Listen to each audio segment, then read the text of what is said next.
Pada zaman dahulu, daerah air tiris ibu kota Kecamatan Kampar, Kabupaten Kampar Riau, sekarang bernama Koto Pukatan.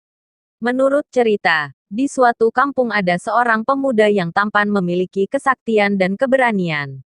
Karena kehebatannya, pemuda yang bernama Khotib tersebut sangat disegani oleh orang kampungnya.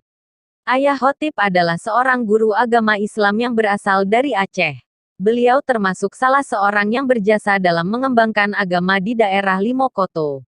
Karena jasa dan kebaikannya, maka ia berjodoh dengan seorang gadis asal daerah Koto Pukatan yang kemudian melahirkan Khotib.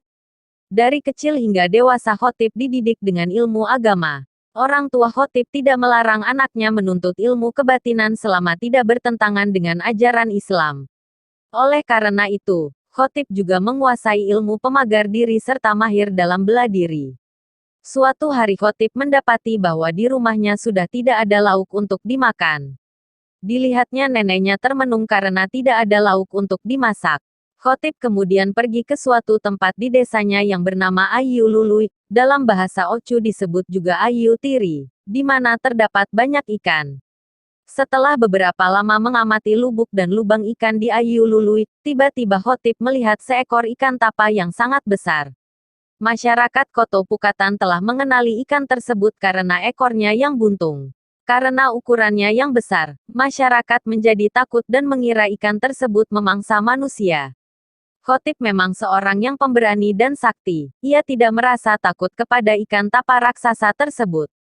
Khotib bahkan merasa tertantang untuk menaklukkan ikan raksasa tersebut dan menyantap dagingnya.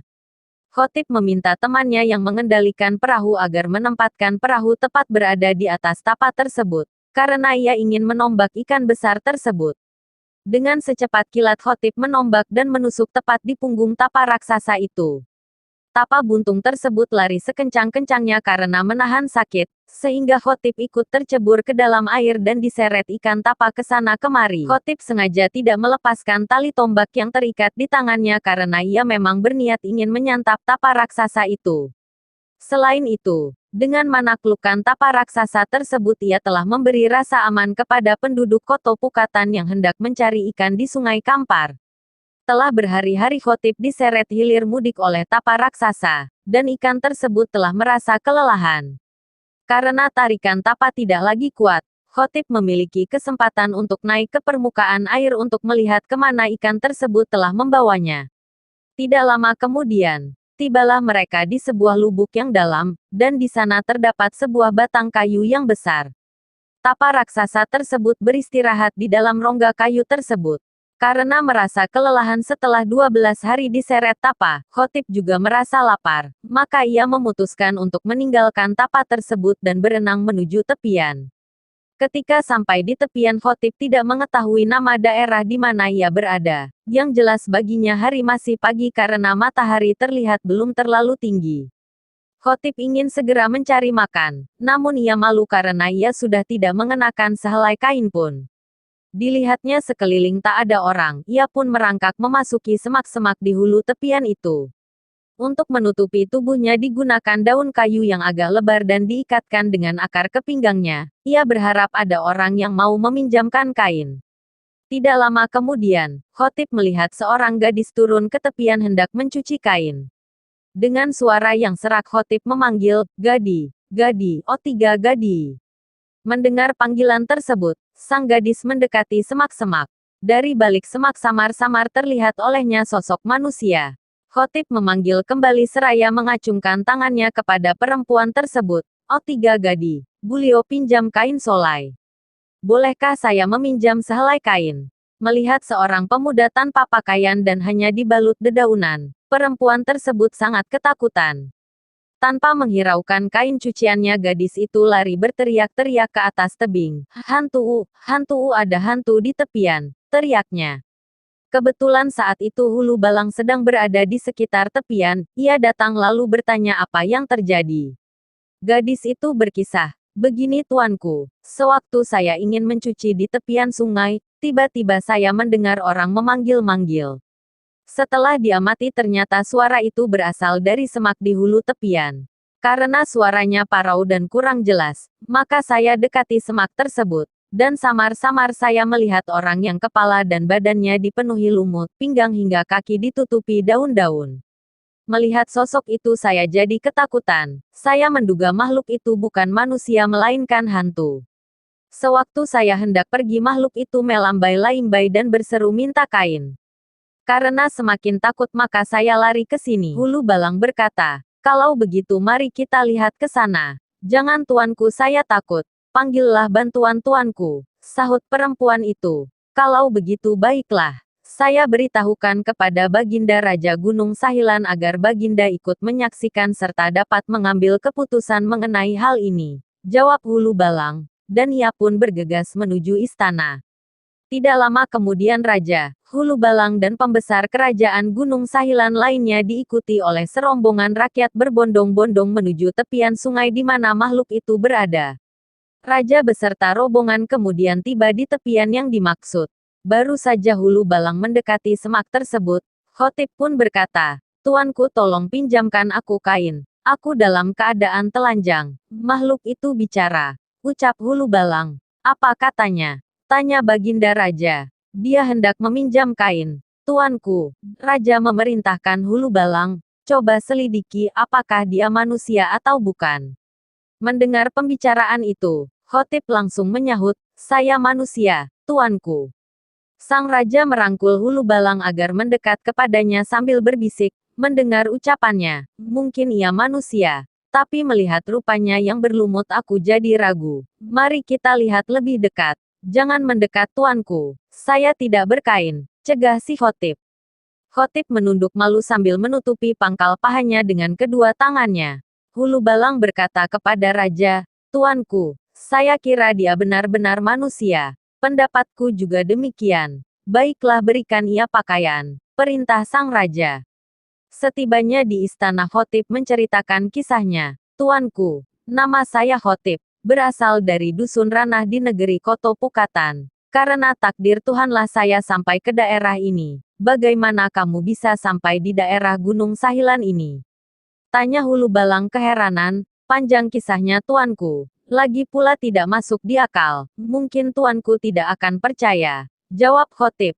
"Kalau begitu, hal ini perlu diketahui oleh Raja. Mari kita menghadap Raja," kata Hulu Balang. Setibanya di depan singgasana Hulu Balang mengatur sembah, "Ampun patik tuanku. Kalau digantung patik tinggi, kalau dipancung patik mati, tuanku juga yang akan rugi." Raja menjawab, "Kabar apa yang hendak engkau sampaikan Hulu Balang?" "Katakanlah," titah Baginda Raja. "Ampun tuanku, apa yang tuanku titahkan kepada Patik tadi telah Patik laksanakan." Meskipun hanya sebagian kecil kisah anak muda tadi yang Patik dengarkan, tahulah Patik bahwa ia adalah pemuda yang baik budi. Karena kisahnya amatlah panjang, tentunya memerlukan pemahaman yang mendalam. Menurut hemat Patik sebaiknya Baginda langsung mendengar dan memberikan pertimbangan. Hulu Balang memberikan saran. "Kalau itu yang terbaik menurutmu, baiklah, beta setuju. Bawalah anak itu ke sini," perintah sang Raja. Khotib menceritakan kisahnya menangkap tapa buntung raksasa. Kemudian ia diseret ikan tersebut selama 12 hari melalui terowongan air bawah tanah, dan akhirnya sampai di Gunung Sahilan.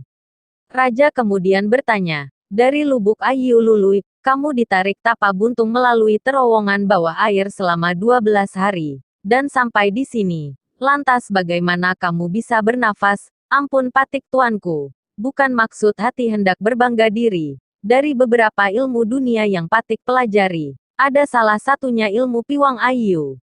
Dengan ridho Allah, jika kita menyelam dengan ilmu itu, kita mampu bertahan di dalam air selama 40 hari tuanku," jawab Khotib. "Jadi selama itu kamu tidak makan apa-apa?" tanya Raja lagi. Khotib menjawab, "Boleh dikatakan tidak ada tuanku, kecuali air. Berkat pertolongan Allah SWT saya mampu bertahan." "Hebat engkau Khotib. Lengkap ilmu dunia dan akhiratmu," puji Baginda Raja.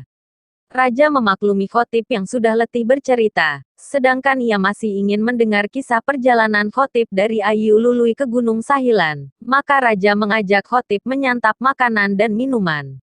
Setelah selesai bersantap dan sejenak melepas lelah, atas permintaan Raja dan Hulu Balang, Khotib pun melanjutkan ceritanya.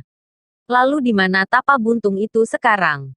Tanya raja kepada Khotib. Tapa buntung itu terus memasuki lubuk, sembunyi di bawah batang kayu yang dipenuhi duri. Karena merasa sangat lelah, saya membuka ikatan tali tombak di pergelangan tangan saya dan mengikatkannya pada salah satu akar kayu besar itu. Saya pun berenang ke tepian. Karena seluruh pakaian saya sudah hancur karena diseret tapa, maka saat naik ke darat saya tidak berkain, hingga akhirnya bertemu dengan Baginda. Jawab Khotib, sungguh kisah mengagumkan dan merupakan pengalaman yang sangat berharga. Hanya orang-orang yang bercita-cita mulia, istiqomah dan memiliki kesaktian luar biasa yang mampu melalui perjalanan tersebut, puji sang raja sekaligus menutup perbincangan itu. Sesaat kemudian, terdengar suara hingar-bingar diselingi alunan suara gong di luar istana. Khotib merasa penasaran, dan bertanya kepada Hulu Balang, "Ampun tuanku, bolehkah hamba tahu apa yang terjadi di luar sana?" Hulu Balang menjawab, "Beberapa minggu yang lalu ada seseorang mendapatkan barang aneh. Tidak ada seorang pun yang mengetahui nama dan kegunaan barang itu. Karenanya, pihak istana mengadakan sayembara. Bagi siapa yang dapat mengetahui nama dan guna barang itu, Baginda Raja akan memberikan hadiah yang besar." Raja menambahkan, "Maksud beta, bagi siapa saja yang berhasil menyebutkan nama serta kegunaan benda tersebut, kepadanya akan dianugerahkan beberapa hadiah berupa benda berharga, pangkat dan fasilitas yang mewah. Jika berminat, kamu juga boleh mengikuti sayembara tersebut." Raja menawarkan kepada Khotib, "Ampun Patik tuanku, bolehkah Patik melihat benda itu?" Ketika Khotib melihatnya, ia tersenyum dan berkata, "Oh, saya tahu nama dan kegunaan benda ini Baginda," ucap Khotib. "Kamu tahu nama dan kegunaannya. Kalau begitu coba sebutkan," titak raja. "Ampun tuanku, benda ini umum dipakai petani di daerah Limokoto, namanya sangkal bajak. Alat ini ditarik oleh satu atau dua ekor kerbau untuk mencangkul sawah." Mendengar penjelasan Khotib, raja berkata, "Astagfirullah, hampir saja kita melakukan hal yang tidak patut, untunglah ada Khotib yang mengetahuinya." Atas keterangan yang diberikan Khotib, raja merasa yakin bahwa nama benda aneh tersebut adalah sangkal bajak dan digunakan untuk membajak tanah. Setelah berpikir sejenak, raja kemudian berkata, "Sekarang waktunya untuk mulai sayembara." Hingar-bingar di luar istana semakin jelas terdengar. Musik gong dan calempong semakin lantang. Bunyi tabuh pun bertalu-talu pertanda sayembara akan dimulai. Baginda Raja memerintahkan Hulu Balang untuk mempersiapkan segala keperluan sayembara tersebut. Sebelum Raja pergi untuk melangsungkan pembukaan sayembara tersebut, ia berpesan kepada Khotib, "Nanti sesudah pembukaan sayembara beta lakukan, semua rakyat dipersilahkan untuk menjelaskan nama dan kegunaan benda itu. Beta yakin tidak seorang pun yang akan tahu.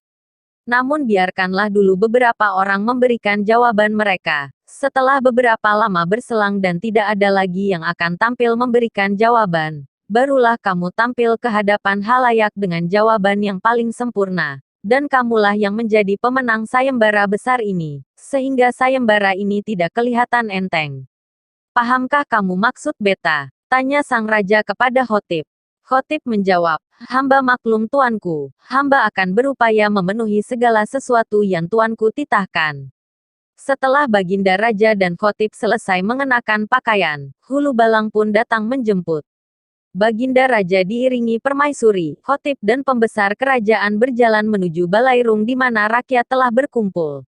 Kedatangan Raja disambut meriah oleh para hadirin. Lelo dibunyikan sebanyak 3 kali sebagai pertanda pembukaan sayembara telah dimulai. Sayembara segera berlangsung. Beberapa peserta telah tampil dan memberikan jawabannya. Di antara mereka ada yang mengatakan nama benda itu sejenis beliung, ada yang mengatakan sabit, senjata untuk berburu, alat pengupas kelapa dan lain-lain.